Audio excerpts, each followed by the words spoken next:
Anand sir గారు, వర్మ గారు, ఏంటి గుడివాడ పంచాయతీ బందర్ పంచాయతీని ఈ మధ్య మీరు యాంకరింగ్ లో కొత్త కుందలు తొక్కుతున్నారు.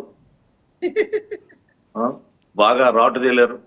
మీకు అభినందనలు తెలియజేస్తూ, బుద్ధికి బృహస్పతి లాంటి మా ప్రసాద్ గారిని అభినందిస్తూ,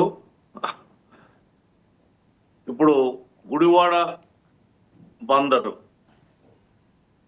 అది రాజకీయంగా బందరు సామాజికంగా చారిత్రాత్మకంగా బందరేమో మిఠాయికి ఫేమస్, గుడివాడేమో అన్న ఎన్టీఆర్కి ఆదరించిన నియోజకవర్గంగా ఆ గుడివాడ ఫేమస్.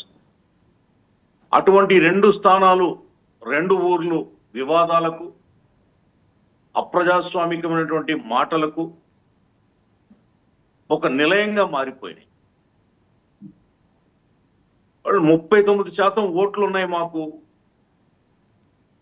అని చెప్పి మీరు కేసులు పెట్టుకోండి ఇంటి మీద రాయేసి వీపొక్కే విధంగా వైసీపీ వ్యవహరిస్తుంది.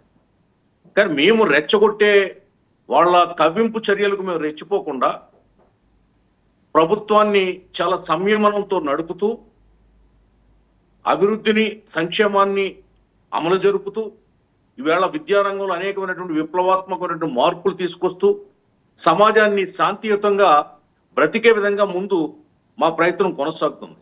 వీళ్ళంటారా జగన్మోహన్ రెడ్డి ప్రభుత్వం కూలిపోయింది ఎవరి వల్లండి? ఈ గుడివాడ, ఈ పేరుని, ఆ వంశీ, రోజా, అంబటి రాంబాబు, అనిల్ కుమార్ యాదవ్ ఇటువంటి కొంతమంది వ్యక్తుల వల్ల, ఆనాడు ప్రభుత్వం వాళ్ళు మాట్లాడిన మాటల వల్ల, వాళ్ళ బూత్ లాంగ్వేజ్ వల్ల ఈ ప్రభుత్వం కూలిపోయింది. మళ్ళీ 39% ఓట్లని 9% పడిపోయే విధంగా చేస్తున్నారు వీళ్ళు ముగ్గురు కలిసి. ముఖ్యంగా పేరు నాని ఒకడు, గుడివాడ వ్యవహారం ఒకటి. కాబట్టి ఆ పార్టీ బాగుపడే సూచనలు కానీ, ఆ పార్టీ మళ్ళీ అధికారంలోకి వచ్చే అవకాశం కానీ లేకుండా వీళ్ళు మొత్తానికి కొట్టేస్తున్నారు. అది జగన్మోహన్ రెడ్డి తెలుసుకోవాలి. ముందు పార్టీని ఒక స్టైల్లో నడిపారు ప్రభుత్వం ఉండగా, ఆ స్టైల్ వికటించింది. స్టైల్ మార్చాలి. మార్చకుండా స్టైల్కి ఇంకా పదును పెట్టి, అదే పాత స్టైల్లో పదును పెట్టి మేము వస్తాం, రప్పా రప్పా నరికేస్తాం, రప్పా రప్పా కోసేస్తాం, రప్పా రప్పా పొడి చేస్తాం, సినిమా డైరీలు చెప్పి ఎవరినో భయపెట్టి ఏదో చేయాలనుకుంటూ వీళ్ళు ఆ పాతాళంలో పడిపోతున్నారు, అగాధంలో పడిపోతున్నారు. ఇది అజ్ఞానం, రాజకీయ అజ్ఞానం. ఇది ప్రజల యొక్క నాడి తెలియనటువంటి పార్టీ వైసీపీ పార్టీ. తెలుగువాడి నాడి పట్టుకోలేని పార్టీ వైసీపీ పార్టీ. అందుకే వింత పోకడ పోతున్నారు, పెడధోరణిలో పోతా ఉన్నారు. ఫ్యాక్షనిజమే హీరోయిజం అనుకుంటున్నారు, రౌడీయిజమే పెద్ద గాంధీయిజం అనుకుంటున్నారు.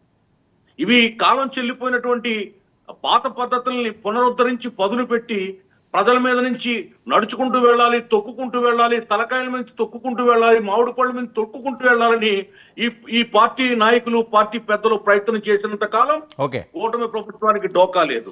దీన్ని ఒక సమాజం వాళ్ళు స్వీకరిస్తుందని వాళ్ళు అనుకుంటున్నారు. కానీ దాదాపు 98% సమాజం దీన్ని అసహించుకుంటుంది. ధోరణి, వైసీపీ ధోరణి. మాటలు సరిగ్గా లేకపోతే మీడియాలో కానీ, బయట కానీ, మామూలుగా కానీ మాట తీరు సరిగ్గా లేకపోతే ఆ పార్టీ బతికి బట్ట కట్టడం చాలా కష్టం అని జగన్మోహన్ రెడ్డి తెలుసుకున్న రోజునే మళ్ళీ ఈ రాష్ట్రంలో వైసీపీ పార్టీ అనేది పుడుతుంది, మళ్ళీ బ్రతుకుతుంది. అంటే ఆనంద్ సార్ గారు, అందులో తప్పేముంది? ఆయన రప్పా రప్పా దానికోసం మాట్లాడారని ప్రసాద్ గారు చెప్తున్నారు. కాదు సార్ వర్మ గారు, ఒక మాట అంటే చెప్పి చేయడం ఎందుకురా? మన ప్రభుత్వం వచ్చేస్తుంది, చీకట్లో నరికి పారేద్దాం.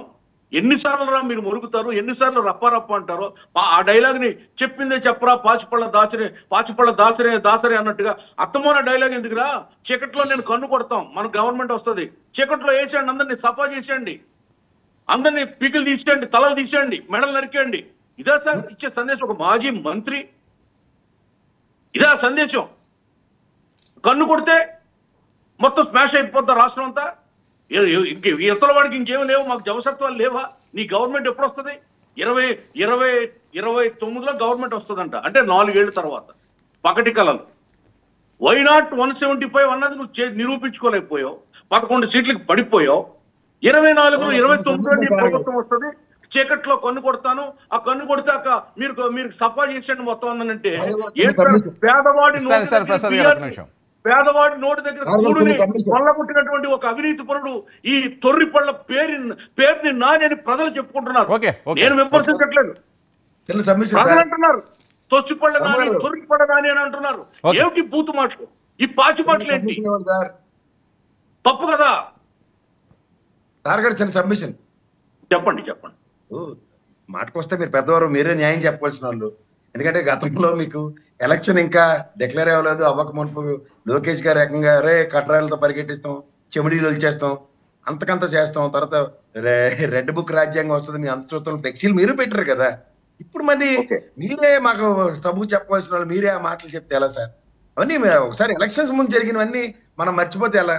అప్పుడు ఎవరు అందుకే నేను మీకు ఏం చెప్పానంటే చెప్తుంటారు కదా ప్రసాద్ గారు, మీ గురించి నేను ఏం చెప్పానంటే వృత్తికి బృహస్పతి లాంటి వాడు మా ప్రసాద్ గారు అని చెప్పాను.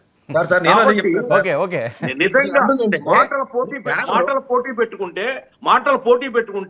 మా మాటల్లో బూత్ ఎక్కువ ఉందా, మేము ఆ మాటల్లో బూత్ ఎక్కువ ఉందా, మీరు జడ్జిగా ఉండి నిర్ణయించండి. ఎవరి మాటల్లోనే బూత్ వద్దులేండి. రైట్, కీర్తన గారు, కీర్తన గారు ఒక్క నిమిషం, కీర్తన గారు ఇప్పుడు మనం ఒక నిమిషం. ప్రసాద్ గారు వాళ్ళు కాదండి, ఒక పార్టీ నుంచి వచ్చిన ప్రతినిధులు ఉన్నారు కదా, మీకు నేను ఇస్తాను, అది అయిపోయి మళ్ళీ మీరు మాట్లాడారు. ఫస్ట్ మీరే మాట్లాడారు కదండి, వాళ్ళ వెర్షన్ తీసుకున్న తర్వాత కదా మీరు మాట్లాడాలి.